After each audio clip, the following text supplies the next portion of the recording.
Good afternoon, children. Today, let us start with the module 3. Module 3 is all about single phase AC circuits and three phase AC circuits. In single phase AC circuits, today let us see some important phasor representations of sinusoidal quantities. Now, we know we can represent an alternating sine quantity in different ways. There are actually three important ways. First one is the mathematical equation, that is, we know we can represent it by I is equal to Im sine omega t. And second one is a waveform representation, that also we know, that is, we can represent all the instantaneous values in a wave, its frequency, time period, maximum value, everything can be represented in this waveform representation. And next one is a phasor representation, that also we have seen. We know phasor is a rotating vector whose length is equal to the maximum value and who is rotating in anti-clockwise direction with a constant angular velocity omega. This also we have seen. So it is equivalent to a waveform representation or mathematical representation. So we can simply represent it by a single line which is rotating in anti-clockwise direction with a constant angular velocity. So this is known as phasor representation. Now, another important term is it's an operator known as J operator. This J operator actually helps us to rotate a phasor through 90 degrees in anti-clockwise direction without changing the magnitude of the phasor. Now, you can see in the figure along x-axis, that is 0 and 180, that is x-axis, and 90 and 270, that those axes are y-axis. So plus 1 along 0, you can see it as plus 1, and if that vector is rotated through 90 degrees, there comes the plus j. So plus positive y-axis, we are notating it as plus j-axis. Again 180 degree, that is minus x-axis, it is j square, or minus 1 axis, we know it is opposite to 0. Opposite to 0, 180 is there. So we can, if along this 0 axis, positive x-axis, if we are having v, along the negative x-axis you will be having minus v. So minus 1 is there. And if we are rotating it through 270 degrees in anti-clockwise direction, it is j cube, or it is again minus j. So actually this j is nothing but it is the complex number I itself, that is root of minus 1. Now we can see different ways of mathematical representation of phasors. So phasors can also be represented in different ways. In that, first one is a rectangular form. So rectangular form means, suppose we are having a vector c as shown in the figure. Now we can resolve the c into two components, one x component and one y component, that is along x-axis and along y-axis or along j-axis. So we can write the c is equal to x component is a plus y component is, since it is along j-axis, we are notating it as jb. So c is equal to a plus jb, that is a is the x component and b is the y component, positive y component, so we are notating it as j. So this is known as rectangular form of phasor representation. Now you can represent it in any quadrant, either first quadrant, second, third or fourth quadrant. So you can see some examples here. In the first quadrant, one value is given as 6 plus j4. What does it mean? In x-axis you are having the value 6, and in y-axis or plus j-axis you are having 4 unit. And similarly in the second quadrant you can see minus 7 plus j6. What does it mean? In negative x-axis you are having 7, and along positive j-axis you are having 6. So you can represent any values in any of this 4 quadrant in rectangular form. Now next is trigonometric form. Now taking the same figure, here you can see that x component is a and y component is b. Now we know the x component of c is actually c cos theta, that is a is equal to c cos theta, and y component or component along j-axis, that is b is equal to c sin theta. So in trigonometric form you can write c is equal to, phasor c, it is same as c into cos theta plus j sin theta. So this type of representation is known as trigonometric representation or trigonometric form. Now next is the polar form.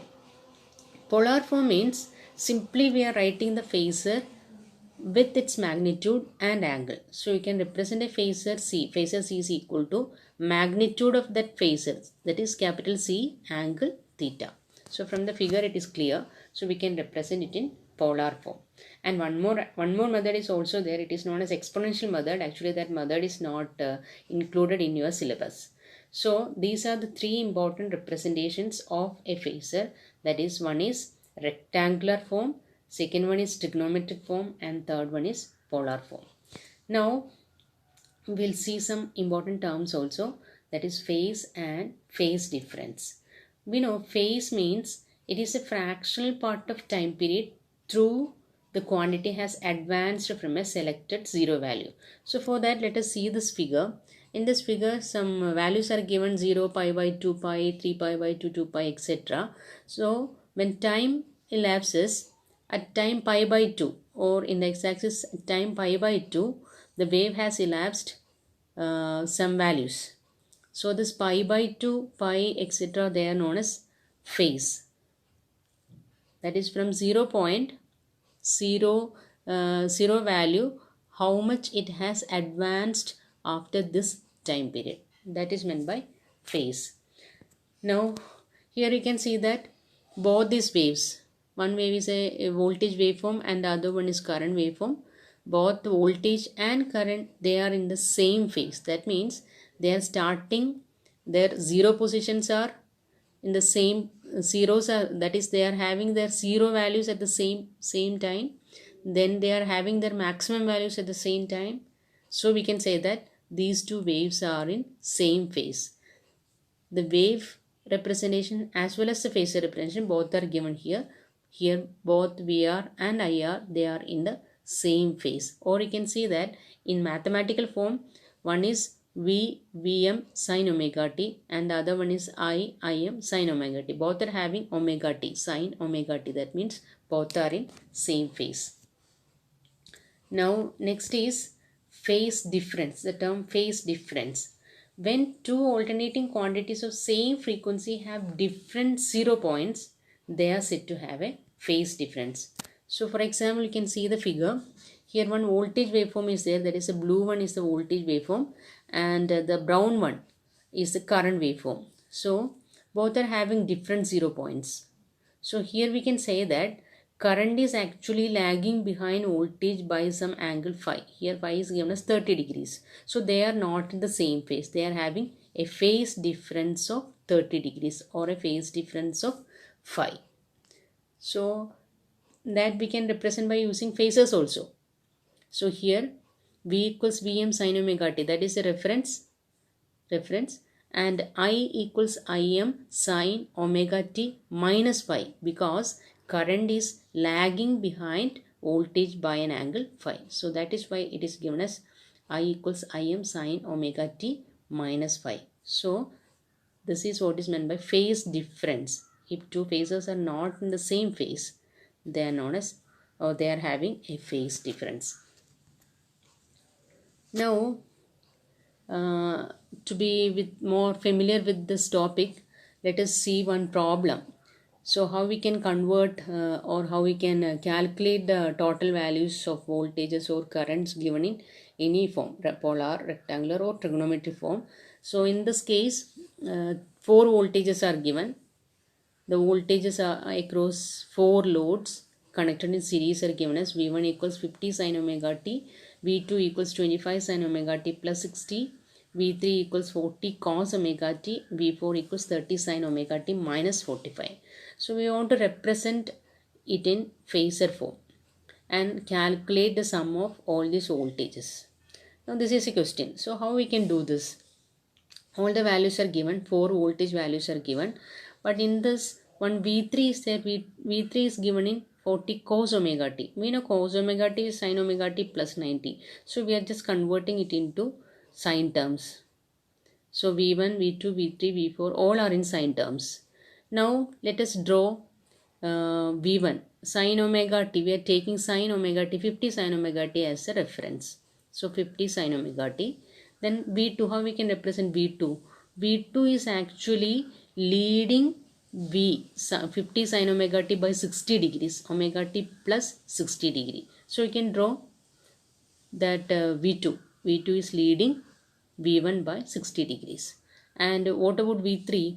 V3 is 40 sin omega t plus 90. That means it is leading 50 sin omega t. That is the reference one by 90 degrees. So you can draw it leading 90 degrees. And fourth one is 30 sin omega t minus 45. That means V4 is lagging the reference by 45 degrees. So you can draw it in the downward direction. Here you can see that all the anti-clockwise measurements are taken as positive and all the clockwise measurements from the reference is taken as negative. So you can represent it like this. Now if you want to find out the total sum of all this, V1 plus V2 plus V3 plus V4, you can simply write it in polar form. That is, V1 is sin omega t and after that there is no phase angle, so it is 50 angle 0 plus 25 angle 60 plus 40 angle 90 plus 30 angle minus 45. Now to calculate this, you can put your calculator in complex mode. So to make it in complex mode, you can press mode, then enter 2. So your calculator is now in complex mode. Now you can directly enter all these values. 5 angle 0 plus 25 angle 60 plus 40 angle 90 plus 30 angle minus 45. Now if you are taking the answer, you will get it in rectangular form. So to convert this rectangular form into polar answer, you again shift complex, that is shift 2 and 3. Then you will get an r theta mode, then equate it. So you will get the value in polar form. So the answer is 92.97 angle 25.7. Now you can try these two problems as homework. Just try to get the answer. Two voltage sources are given. You have to find out the sum of these two. That is voltage across A and B. Simply use your calculator and find out the sum. Okay, if you have some doubt, you can ask. Thank you for listening.